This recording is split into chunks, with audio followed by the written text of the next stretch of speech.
Go.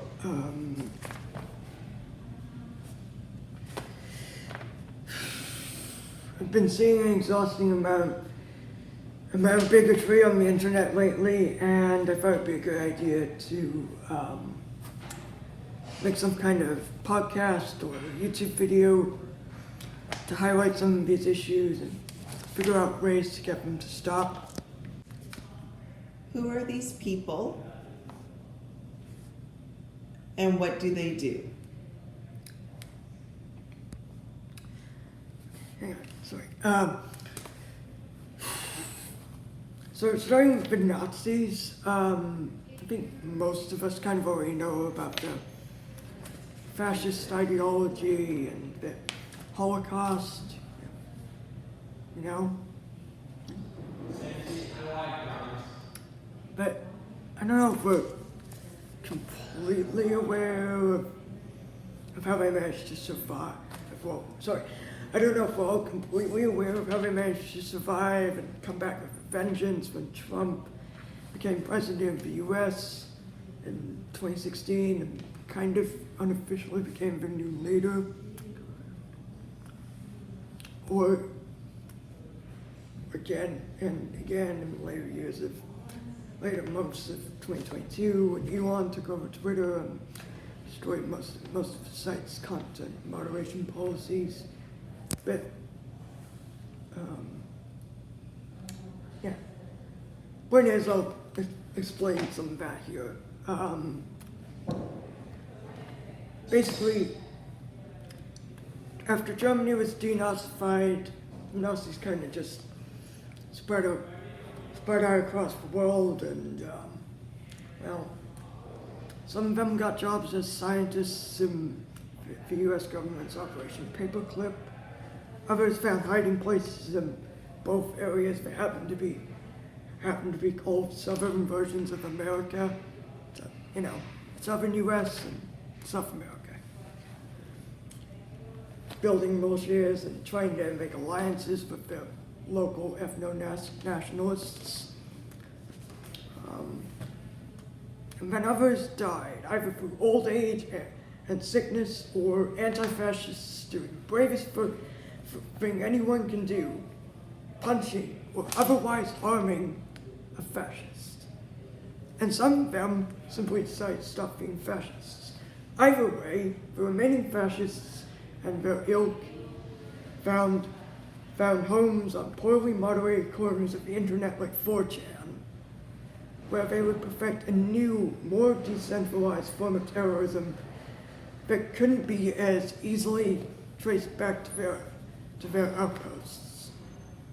They would try to radicalize their new followers until they ran out into the world to commit atrocities, and then try to pretend that these terrorists weren't directly connected to any specific fascist groups, or that they were just doing little badge folding and didn't expect anyone to actually shoot innocent people. That first tactic that I mentioned had been part of this neo-fascist movement pretty much since the day Hitler saved the Allies the trouble of shooting him in the head by doing it himself. But this new strategy, this idea that you can just, it's just a prank, bro. Your way out of facing consequences for encouraging terrorism, it was perfect. Soon, other right-wing groups would begin to take notice. All right, it's perfect. I like it. Now, the Confederates also basically did a similar thing to the Nazis, and I won't really expand on that right now. So, yeah, I'm just gonna move on to the incels. Meanwhile,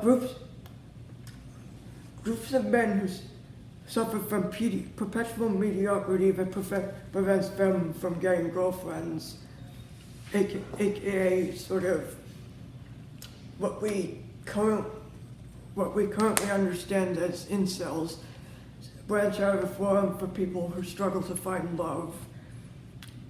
Again, these are sort of like incels before the incels that we know and hate. And, ironically, that term was kind of coined by women, so, yeah. Anyway, point is, they sailed into the internet's hellscapes alongside the Nazis and Confederates, and drive all the women and progressive men in their communities, and develop this ideology based on this idea that they're somehow entitled to the ability to have sex with women, and I think women are oppressing them by understandably ignoring them to be better men. And, they think they're just like weird, pathetic main characters. They're like constantly being belittled by women and superior men. They deal with some weird mix of admiration and envy. And point is, they adopt this weird, decentralized approach to terrorism that their Nazi and Confederate acquaintances developed, and they commit various acts of terrorism and general depravity. And then one weird, real fateful day, something kind of weird happens. Picture this. The year is 2014. The feminist video game critic is being pestered by incels in gaming-related circles because she dared to recommend that the gaming industry treat women with more respect.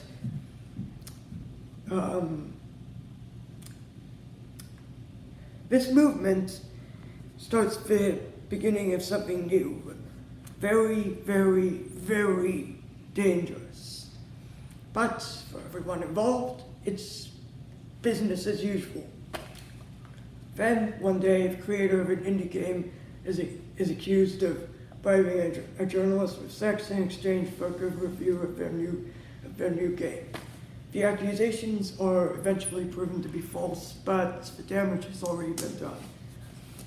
Massive armies of angry male gamers uniting under the banner of Gamergate unleash brutal assaults of various kinds against women in gaming-related communities, attempting to justify their vile actions to bewilder media outlets as protests to promote ethics in gaming journalism. The Nazis, Confederates, and some of their other allies, now collectively referred to as the alt-rights, observed their maidenless brethren with ominous glee, clearly satisfied with this first large-scale test of their new abilities.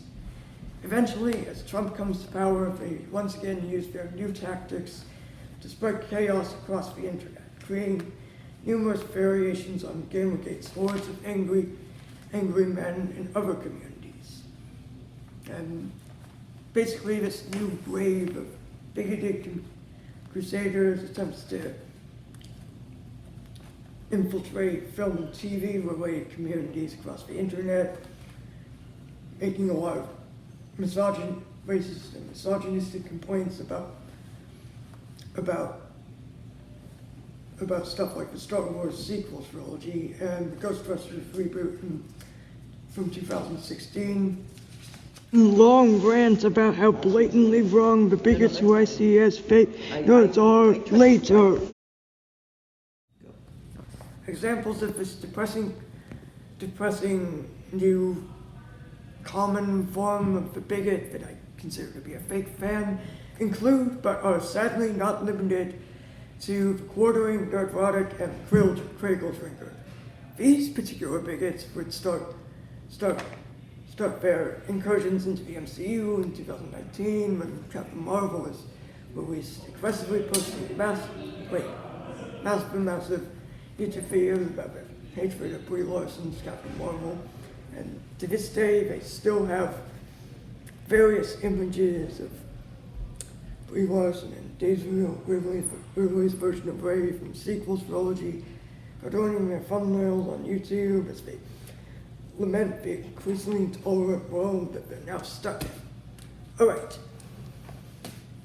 Meanwhile, a sex trafficker named Andrew Tate starts blowing up on TikTok in 2022 and quickly amassed a huge following of new incels, some of whom are literal children. Yes, you heard me correctly, children. He's developing all of this propaganda based on the ideals of incels, but with some extra matrix references and pyramid scheme related garbage, and literal children who shouldn't even be worrying about sex yet are uncritically eating it up like it's candy. I call this evolved form of incel the toxic masculinity bro. Some other people who kind of lead these new groups of angry fake alpha males include, but aren't limited to, Sneeko. He basically used to have good advice until he went mad and literally became the ultimate beta male. And then Aiden Ross, kind of just really dumb, not gonna talk too much about him. And Neon, he was already annoying, but now he's even more annoying. Not